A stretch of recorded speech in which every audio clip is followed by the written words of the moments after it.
Chocolate লাভারদের জন্য brownie একটা সেরা অপশন। চলেন আমার প্রথম ব্রাউনি প্যাক করি আর আপনাদের সাথে একটু ব্রাউনি নিয়ে গল্প করি। আমি স্বভাবগতভাবে বাড়ির সবচেয়ে খুঁতখুঁতে মেয়ে, মানে হচ্ছে আমার সব কিছুতে ভালো জিনিস দরকার। প্রথম দিকে যখন বেকিং শুরু করলাম তখন আসলে ওইভাবে কিছু জানতাম না, ইউটিউব দেখে শিখে শুরু করছিলাম।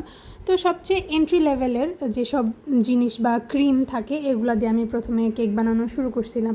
এখন যখন আস্তে আস্তে একটু পড়াশোনা করছি, একটু বুঝি, তো এখন সবসময় আমার ভালো ইনগ্রিডিয়েন্ট নিয়ে কাজ করতে ইচ্ছা করে এবং ইনশাল্লাহ আমি সামনে করবও তাই।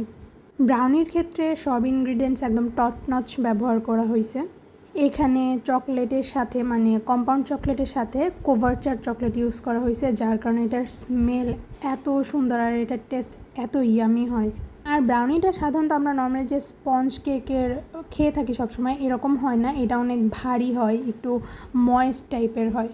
আর এই ব্রাউনিতে বেশ ভালো মানের একটা কোকো পাউডার ইউজ করা হয়েছে, যার কারণে এটা খেতে অসাধারণ মজা হয়। এটার প্যাকেজিংয়ে একটু ভুল করে ফেলছিলাম, প্রথমবার এটা হচ্ছে বক্সে দিতেছিলাম, এটার বক্সটা একটু ছোট হয়ে গেছিলো, খুবই সামান্য, যার কারণে ব্রাউনিটা একটার উপরে আরেকটা দিতে হয়েছে। নেক্সট টাইম এটাও ঠিক হয়ে যাবে ইনশাল্লাহ।